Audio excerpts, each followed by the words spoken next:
দেখুন তো স্যার কেমন হয়েছে। আরশাদ প্রবল আগ্রহ নিয়ে হাতে নিল শামুকটা। ইংরেজিতে অক্ষরে খোদাই করে লেখা বাবা অ্যান্ড কথা। আরশাদ মুগ্ধ চোখে কয়েক মুহূর্ত তাকিয়ে থেকে হাত বোলালো মেয়ের নামের উপর। হঠাৎ কি যেন মনে করে আরশাদ বলল, কথা পছন্দ করবে তো? ওরা আশ্বাস দিয়ে বলল, অবশ্যই করবে। আপনার দেয়া কোনো কিছুই তার অপছন্দ হয় না। আরশাদের সমস্ত মনোযোগ আবারও ফিরে গেল শামুকটার দিকে। ওরা ভয়ে ভয়ে বলল, একটা রিকোয়েস্ট করবো স্যার। কি রিকোয়েস্ট? ওরা মিনতির সুরে বলল। আজ এতটা পথ একা একা ড্রাইভ করে ঢাকায় না ফিরলে হয় না? আরশাদ কয়েক মুহূর্ত ওরার দিকে তাকিয়ে থেকে বলল, হয়। 12টি ব্যস্ততায় ঘেরা দিন শেষে আজ ঢাকায় ফিরেছে ওরা। ওই ঘটনার পর দুদিন নির্জনতায় কাটিয়ে আরশাদ নিজেই ডেকে পাঠায় ডিরেক্টর সাহেবকে। অনেক চিন্তা ভাবনা শেষে সিনেমাটা করতে রাজি হলেও শর্ত জুড়ে দেয় নায়িকা পরিবর্তনের। ডিরেক্টর সম্ভবত আগেভাগেই অনুধাবন করতে পেরেছিলেন শর্তটা। তাই পরদিনই কক্সবাজারে গিয়ে হাজির হয় নতুন নায়িকা। নতুন উদ্যমে শুরু হয় শুটিং। বরাবরের মতোই আরশাদের অভিনয়ের সেটের সকলেই মুগ্ধ। কক্সবাজারকে প্রকৃতির নিজ মমতায় যতই ঘিরে রাখুক না কেন, ঢাকার এই ব্যস্ততার মধ্যে থেকেই অভ্যস্ত হয়ে গেছে ওরা। এখানকার যানজট, দূষণ, জনসমাগম এসবই যেন তার অধিক আপন। ঢাকায় ফিরে আজ মনের মাঝে বিচিত্র এক স্বস্তি অনুভূত হচ্ছে। আরশাদও ঢাকায় ফিরে সোজা চলে গেছে বাসায়। পরিষ্কার জানিয়ে দিয়েছে আগামী 2 দিন কোনো প্রকার কাজ করতে পারবে না। এই 2 দিন তাই ওরারও ছুটি, আরাম করে ঘুম দেওয়া যাবে। কর্মব্যস্ততার পর যখন অবশেষে ছুটির দিন আসে তখন ঘুম ছাড়া অন্য পরিকল্পনা মাথায় আসে না। বাসার সামনে এসে দাঁড়িয়ে কলিং বেল চাপলো ওরা। নিমিষে দরজা খুলে দিল সীমা। মেয়েটা এতক্ষণ দরজার অপর প্রান্তে অপেক্ষা করছিল কিনা কে জানে। দরজা খুলে এক মুহূর্ত অপচয় না করে ওরাকে জাপটে ধরল সীমা। উৎফুল্ল গলায় বলল, দোস্ত, কতদিন পর তোকে দেখলাম। তুই ভাবতেও পারবি না তোকে কতটা মিস করেছি। ওরাও প্রচ্ছন্ন হাসি হেসে জড়িয়ে ধরল প্রিয় বান্ধবীকে। প্রত্যেকটা মানুষেরই একটা পরিবার থাকে, বাবা মা ভাই বোন আরও কতকে। দিন শেষে প্রত্যেকেরই সেই পরিবারের কাছে ফেরার একটা তাগিদ থাকে, কারণ আর কেউ না হোক একমাত্র পরিবারের মানুষেরাই পারে কাউকে ভালোবাসার চাদরে মুড়িয়ে রাখতে। সেদিক থেকে অরার জীবনটা ব্যতিক্রম। পরিবার বলতে তার কিছুই নেই। ঢাকায় নেই, গ্রামের বাড়িতেও নেই, পৃথিবীর কোথাও নেই। আছে তো শুধু এই মেয়েটা। সীমার সঙ্গে দীর্ঘদিন ধরে এক ছাদের নিচে বসবাস অনার। সীমারও তার মতো কেউ নেই। দুই অভাগীর ঠাঁই হয়েছে এই ফ্ল্যাটে। অবশ্য অভাগী বললে ভুল হবে। আপন বলতে কেউ নেই তো কি হয়েছে, কর্মজীবন নিয়ে তারা বেশ আছে। সুখ দুঃখের মুহূর্তগুলো ভাগাভাগি করে নেওয়ার জন্য একে অপরে আছে। শাওয়ার ছেড়ে লম্বা গোসল সারল ওরা। সারা শরীরে বালি কিচকিচ করছে। মানুষ কক্সবাজারে গিয়ে সাথে কিছু না আনলেও পোশাকে জুতায় ব্যাগে করে বালি বয়ে আনে। ওরা বাথরুমে থেকে বেরিয়ে এসে দেখলো ফ্লোরে পা ভাঁজ করে বসে আছে সীমা। তার সামনে অরার সুটকেসটা হাঁ করে খোলা। ওরা কক্সবাজারে গিয়ে পৌঁছানোর সাথে সাথেই বিশাল এক লিস্ট পাঠিয়ে দিয়েছিল তাকে। সীমা লিস্ট মিলিয়ে মিলিয়ে দেখছে সবকিছু ঠিকঠাক এনেছে কিনা। সীমা চিন্তিত গলায় বলল, আমসত্ত্ব আনিসনি? ওরা হাই তুলতে তুলতে বলল, এনেছি তো, খুঁজে দেখো। 8 ঘন্টা ধরে খুঁজছি, কিছুই পেলাম না। সত্যি করে বল তো, তুই আমসত্ত্ব কিনতে ভুলে গেছিস তাই না? ওরা বিছানায় উঠে বসতে বসতে বলল। আরে বাবা, আমি নিজ হাতে কিনেছি, রেস্ট নিয়ে খুঁজে দেবো। ওরা ক্লান্ত ভঙ্গিতে বিছানায় শুয়ে পড়ল। সীমাও তার ক্লান্ত মুখটা দেখে বেশি জোরাজোরি করল না। সীমা ওরার পাশে বিছানায় বসতে বসতে বলল, তুই খাবি না? পরে খাবো। তুই ঘুমানোর চিন্তা ভাবনা করছিস না? মোটেও ঘুমাবি না কিন্তু। আগে আমাকে শুটিয়ের গল্প কর। ওরা ক্লান্ত ভঙ্গিতে বলল। 12টা দিন ওই ঝামেলা সহ্য করলাম, এখন আবার সেই ঝামেলার গল্প করতে হবে? সীমা অন্যরকম গলায় বলল, আচ্ছা ঠিক আছে, শুটিংয়ের গল্প করতে হবে না, আর সাথে গল্প কর। ওরা বিরক্ত গলায় বলল। পারবো না। সীমা আহত গলায় বলল, তাহলে আমিও তোর সাথে থাকতে পারবো না। নতুন ফ্ল্যাটমেট খুঁজে নে। কবে থেকে বলছি আমার জন্য আরশাদের একটা অটোগ্রাফ নিয়ে আয়, সেটাও আনতে পারলি না কেন? অটোগ্রাফের কথা বললে কি তোকে কাঁচা খেয়ে ফেলবে? ওরা খানিক হেসে বলল, ফেলতেও পারে, এই লোককে ভরসা নেই। খবরদার, আমার আরশাদকে নিয়ে উল্টাপাল্টা কিচ্ছু বলবি না। ওরা কৃত্রিম বিস্ময় নিয়ে বলল। তোর আরশাদ? সীমা কিছুটা লজ্জা পেয়ে বলল, নয়তো কি? ওর মুখটা ভালো করে দেখিস। ওরা একটা মানুষ এতটা হ্যান্ডসাম কি করে হয় বলতো? ইচ্ছা করে যেন সারাটা দিন ওর ছবির দিকে তাকিয়েই কাটিয়ে দিই। আর একটা দিন ওনার আশেপাশে কাটালে তোর মনে হবে ছুটে পালাই। মোটেই না, আমি তো সারা জীবন ওর আশেপাশে কাটিয়ে দিতে পারবো। ইস, আরশাদের ম্যানেজারের চাকরিটা যদি আমি পেতাম তাহলে সারা দিন ওর দিকে হাঁ করে তাকিয়ে থাকতাম। ভাগ্যিস পাসনি। স্যার যদি দেখতো তুই কাজ বাদ দিয়ে ওনার দিকে হাঁ করে তাকিয়ে আছিস, তাহলে সঙ্গে সঙ্গে তোকে ফায়ার করতো। সীমা আহত দৃষ্টিতে তাকিয়ে রইল অরার দিকে। ভাবতে অবাক লাগে যে মানুষটার জন্য সে কাজ করে তার অতি প্রিয় বান্ধবী তারই রূপে গুণে মুগ্ধ। সীমাকে শুধুমাত্র আরশাদের ভক্ত বললে ভুল হবে। বেচারি তার উপরে আজন্মের ক্রাশ খেয়ে বসে আছে। অরা সীমার বিষণ্ণ মুখটা দেখে আশ্বাস দিয়ে বলল, আচ্ছা যা, প্রমিস করলাম আমার চাকরিটা থাকতে থাকতে একদিন অবশ্যই তোকে স্যারের সঙ্গে দেখা করিয়ে আনবো। সঙ্গে সঙ্গে সীমার চোখ মুখ উজ্জ্বল হয়ে উঠল। উৎফুল্ল ভঙ্গিতে অরাকে জড়িয়ে ধরে বলল, সত্যি? থ্যাংক ইউ দোস্ত, থ্যাংক ইউ। তুই আসলেই বেস্ট। একবার আশাদের সঙ্গে দেখা করিয়ে আন, আমার জানটাই তোকে দিয়ে দেবো। হয়েছে হয়েছে, ছাড় তো। সীমা অরার কাছ থেকে সরে আসলেও তার মধ্যকার উৎফুল্ল উত্তেজনার কোনো কমতি নেই। সীমা ব্যাপক আগ্রহ নিয়ে বলল, কি পরে ওর সঙ্গে দেখা করতে যাই বলতো? শাড়ি নাকি ওয়েস্টার্ন? আশাদ কোনটা পছন্দ করে? অরা লম্বা হাই তুলে বলল, পছন্দ অপছন্দের বিচার করলে তো তোর যাওয়াই উচিত নয়। কেন রে? কারণ উনি মেয়েদের সহ্য করতে পারেন না। সীমা অবিশ্বাসের সঙ্গে বলল, যত সব বাজে কথা। আশাদ এমনটা হতেই পারে। মেয়েদের সহ্য করতে না পারলে পর্দায় এত সুন্দর রোম্যান্স করে কি করে? অভিনয়ের খাতিরে কত কিছুই তো করতে হয়। পর্দার মানুষ আর বাস্তবের মানুষ কখনোই এক হয় না। সীমা অরার পাশে শুয়ে পড়ে বলল, এই ওরা, হুম? তুই কখনো আশাদের প্রেমে পড়িসনি? অরা মুখ বিকৃত করে বলল, না এক সেকেন্ডের জন্য না? না, উনি আমার বস সীমা, আর আমি ওনার ম্যানেজার। তো কি হয়েছে? আমি তো সামনাসামনি না দেখেই ওর উপর ফিদা হয়ে গেছি, বারবার ওর প্রেমে পড়েছি। আর তুই প্রতিদিন চোখের সামনে দেখেও প্রেমে পড়িসনি? অরা নির্বিকার ভঙ্গিতে একদমই না। প্রফেশনাল জায়গায় আবার প্রেম টেম কিসের? হ্যাঁ, স্কুল লাইফে দেখতাম মেয়েরা স্যারদের সাথে প্রেম করে। এইসবের কোনো মানে হয় বল?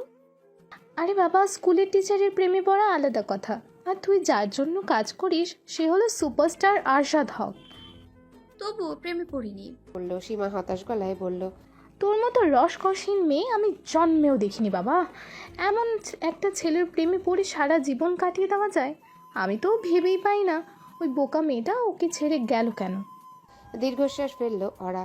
একই প্রশ্নের উত্তর সেও ভেবে পায় না।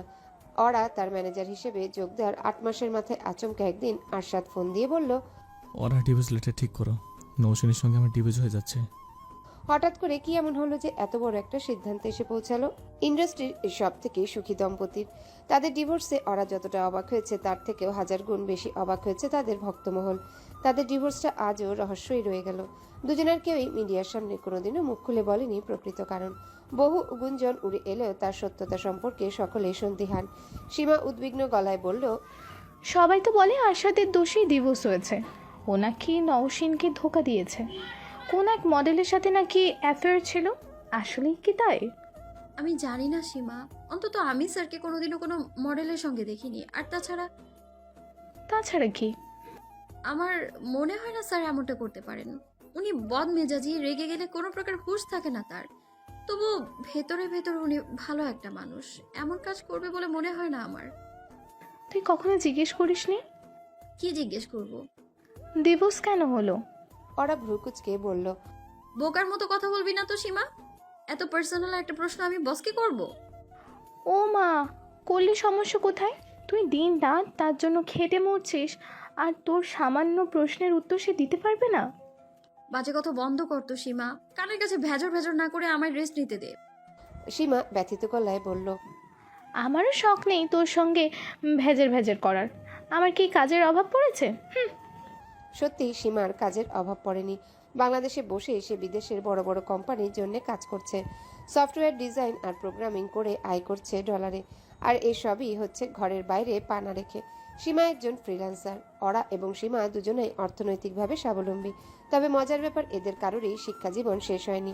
এখনো অনার্স ফাইনাল আটকে আছে। গত বছরেই পাশ করার কথা ছিল, তবে কাজের চাপে বেশ অনেকগুলো পরীক্ষা বাদ গেছে। অ্যাটেন্ডেন্সের অবস্থাও খুব একটা সুবিধার নয়। অরার ঘুম ভাঙলো বিকেলের দিকে। সেই থেকে সীমা তাকে অনুনয় করছে কাল ভার্সিটিতে যাওয়ার জন্য। কক্সবাজারে যাওয়ার আগে ছুটির আবেদন করেই গিয়েছিল ওরা। গতকাল ছিল ছুটির শেষ দিন, আর আজ শুক্রবার। কাল ক্লাসে না গেলে ক্ষতিটা অরারই হবে। পড়াশোনা তার দারুণ লাগে। সে তো কোনোদিন ভাবতেই পারেনি ইউনিভার্সিটিতে লেখাপড়া করার সুযোগ পাবে। সবটাই সম্ভব হয়েছে আরশাদের জন্যে। 4 বছর ওরা যখন এই চাকরিতে ঢুকেছিল তখন সে সবে ইন্টারমিডিয়েট পাশ করা একটা মেয়ে। আরশাদ প্রথম দিনই গম্ভীর মুখে জানিয়ে দিয়েছিল তার ম্যানেজারকে কোয়ালিফাইড হতে হবে। ওরাকে চাকরির পাশাপাশি গ্র্যাজুয়েশনও শেষ করতে হবে। যথাসময়ে আরশাদকে সার্টিফিকেট দেখাতে না পারলে ফায়ার। আর ওরা সেদিনই বুঝে গিয়েছিল কতটা ভালো মনের মানুষ আরশাদ। দেশের সব থেকে বড় সুপারস্টার সে। তার ম্যানেজারের কোয়ালিফিকেশন কেউ দেখতে আসবে না। ওরা যে তার ম্যানেজার এই পরিচয়টাই অনেক। তবুও আরশাদ তাকে পড়াশোনা চালিয়ে যাওয়ার সুযোগ দিয়ে প্রমাণ করেছে শক্ত খোলসের আড়ালে থাকা মনটা কত নরম। সীমার জোরাজোরিতে এক প্রকার বাধ্য হয়ে পরদিন ভার্সিটিতে গেল ওরা। পড়াশোনা তার যতটা পছন্দের, এই জায়গাটা ততটাই অপছন্দের। ক্লাসের কারোরই জানতে বাকি নেই কার ম্যানেজার ওরা। তাই ক্লাসে ঢুকতেই সকলে ঘিরে ধরল তাকে। এক একজন একের পর এক প্রশ্ন করেই যাচ্ছে। সবগুলো প্রশ্নই আরশাদকে ঘিরে। সীমার মতো আরও হাজারখানেক মেয়ে দেশে আছে যারা ওই একটা মানুষের প্রেমে হাবুডুবু খাচ্ছে। ওরা শান্ত ভঙ্গিতে সকলের প্রশ্নের জবাব দিয়ে যাচ্ছে, আবার প্রয়োজন মতো প্রশ্ন এড়িয়েও যাচ্ছে। প্রেমে হাবুডুবু খাওয়া মেয়েদের এতটুকু জ্ঞান নেই যে কিছু কিছু ব্যক্তিগত প্রশ্ন করে তার উত্তর আশা করা ঠিক নয়। এই যেমন, আরশাদের ফোন নাম্বার কত? ওরার দিকে ছুটে আসা প্রশ্নের প্রবল স্রোত শান্ত হলো লেকচারের আগমনে। ওরাও যেন হাঁপ ছেড়ে বাঁচল। ক্লাস শেষে কোনো মতে এখান থেকে পালাতে পারলে হয়। দীর্ঘ 4.5 ঘন্টা ক্লাস করে হাঁপিয়ে উঠেছে ওরা। ম্যাডাম সকলকে মনোযোগ সহকারে প্রস্তুতি নেওয়ার নির্দেশ দিয়ে চলে গেলেন। সীমা সহপাঠীদের প্রশ্নের তীর থেকে ওরাকে বাঁচিয়ে বাইরে নিয়ে এলো। ক্যাম্পাসে হেঁটে বেড়াচ্ছে দুজন। এই জায়গাটার বাতাসে অন্যরকম একটা ব্যাপার আছে, কিছুটা উচ্ছ্বাস, কিছুটা মোহ, আবার কিছুটা বিষাদ। সীমা অনবরত কথা বলে মাথা ধরিয়ে দিচ্ছে। অনবরত কথা বলে যাওয়ার বিশ্ব রেকর্ডের ব্যবস্থা থাকলে নিঃসন্দেহে এই মেয়ের নাম থাকতো সবার উপরে। অবশ্য সীমাকে দোষ দিয়েও লাভ নেই। বেচারি এতগুলো দিন পর ওরাকে পেয়েছে। মনে জমে থাকা কথাগুলো ওকে না বললে কাকে বলবে?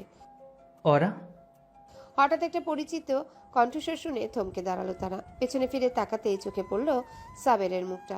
এই ছেলেটাকে সীমা একেবারেই সহ্য করতে পারে না। তাকে দেখা মাত্রই তার শরীর যেন আগুনে জ্বলে ওঠে। সাবের তাদের দিকে এগিয়ে এসে বলল, ওরা তোমার সঙ্গে আমার কিছু কথা ছিল। ওরা কিছু বলে ওঠার আগে সীমা তীক্ষ্ণ কণ্ঠে বলল, তোমার কথা থাকতে পারে, কিন্তু ওর নেই।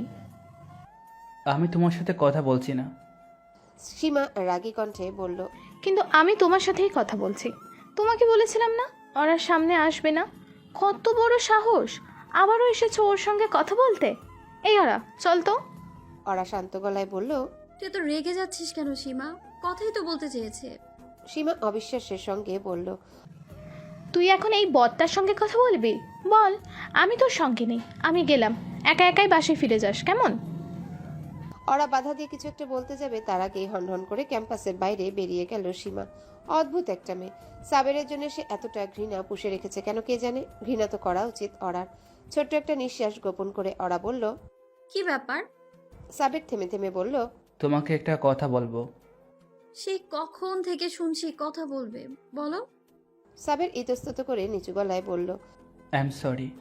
ওরা ক্লান্ত গলায় বলল, এই কথাটা এর আগেও বলেছো, আর আমি বলেছি ইটস ওকে।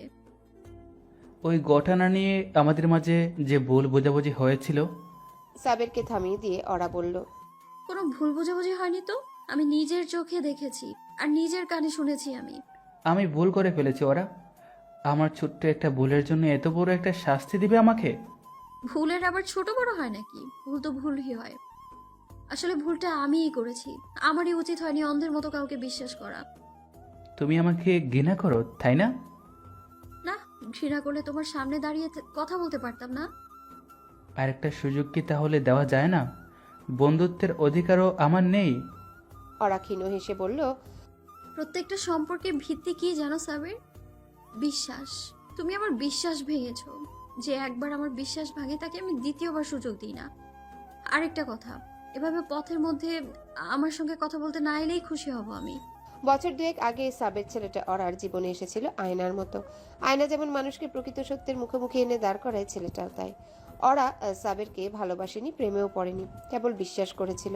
সে আশেপাশে থাকলে কেমন একটা স্বস্তি বোধ হতো। তার সঙ্গে মনের কথাগুলো ভাগাভাগি করে স্বাচ্ছন্দ্য বোধ হতো। ছেলেটাকে ভরসা করে ওরা তাকে জানিয়েছিল অতীতের সব থেকে বড় ঘটনাটা। মাস তিনেকের মধ্যেই সম্পর্কটা প্রেমের দিকে গড়াতে শুরু করেছিল। ভাগ্যিস গড়ায়নি। তার আগে একদিন সীমা হন্তদন্ত হয়ে ক্লাসে ছুটে এসে বলল, সাবের হলরুমে একটা মেয়ের সঙ্গে ঝগড়া করছে। দেখে আয় তো ঘটনা কি। নিতান্ত কৌতূহলের বশে ওরা এগিয়ে গিয়েছিল হলরুমের দিকে। তবে জানালার আড়াল থেকে সে যা শুনলো তা শোনার জন্য মোটেও প্রস্তুত ছিল না। মেয়েটা কেঁদে কেঁদে বলছে, আমাদের এত বছরের সম্পর্ক ভেঙে তুমি কি করে ওই ওরার কাছে যেতে পারলে? সাবের বুঝ দেওয়ার ভঙ্গিতে বলে, আরে বাবা, বুঝতে পারছো না কেন?